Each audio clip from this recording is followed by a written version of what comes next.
Ferrite is a very common resource in Warframe that can be found across a variety of planets, but it's also used in a wide array of blueprints, including things like ciphers, dragon keys, and some derelict keys, which you'll be crafting over and over again. Knowing how to farm Ferrite efficiently will make building these and other components much easier. Today I've got two methods of farming Ferrite for you, using a technique I haven't seen talked about too often. You can alternate between these two methods depending on which other resources you might want to farm, like Argon Crystals, Neurodes, and even rare mods. Just a note, for this farming I like to use a resource booster, just due to the time investment. 40 platinum for a 3-day booster is really not that much, considering half the time you'll need to farm, but it's totally fine not to use one. First, let's cover the build and technique. This technique could easily be extended to farming other resources as well, so let me know if you find other uses for it. The Warframe we're going to be using here is Valkyr. If you haven't got her, her parts drop from killing Alid V in the assassination mission Themisto on Jupiter. The reason we're using Valkyr is for her ability Paralysis, which does an AoE effect around her that stuns and damages enemies, but it also breaks any containers that it comes in contact with. The reason why this is so good for farming is you can clear entire rooms of containers in a single cast of Paralysis, using very little energy and requiring hardly any mods to make it effective. You basically walk into a room, get really mad, and scream until all the loot comes to you. When modding Valkyr for farming, I throw in as much range as possible using stretch, and if you have it overextended, followed by ability efficiency and boosts to your energy pool and flow and streamline. These are just going to help you clear rooms faster and more efficiently. If you don't have these mods, they can also be farmed in one of the methods I'll cover shortly, but they are fairly easy to get, so don't worry about that too much. Next, I'll just chuck on as much sprint speed as possible in rush and armored agility, and then some more survivability with vitality, just so we can get through levels faster without dying too much. A mod with loot radar on it like Thief's Wit will help a lot as well. For weapons, anything will really do as long as it can kill efficiently. A melee weapon with a wide swing and a fast attack speed like a polearm modded with reach and fury will also help. You'll definitely want to bring a sentinel along with a maxed out vacuum mod as well to help you suck up all that juicy loot. Now onto the first farming method.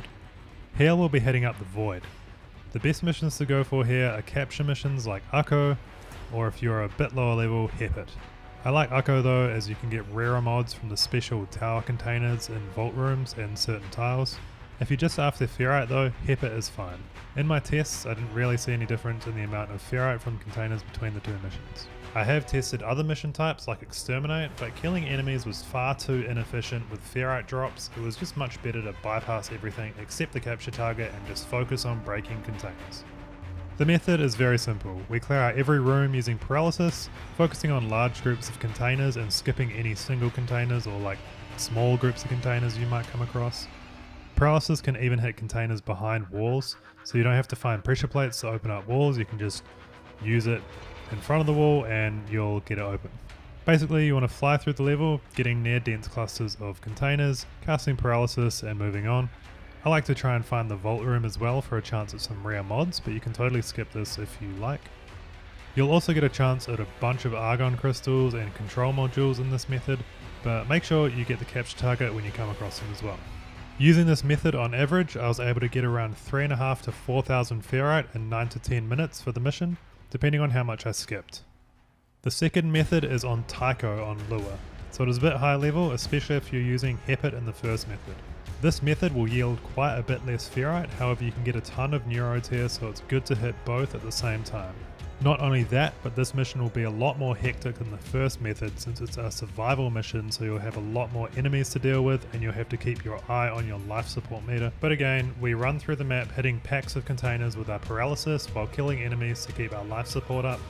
I'd advise going until the 11-minute mark here to spawn the second wave of sentinels to net a decent amount of Neurodes as well. I managed to get 8 Neurodes and around 2,000 Ferrite in a single one, which is very nice.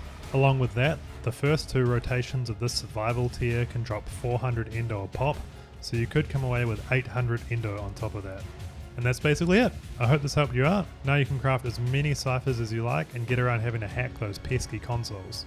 Leave a like and let me know in the comments if it did, or if you have any suggestions on how you like to farm. Make sure to subscribe for more Warframe content in the near future, and I'll see you in the next one.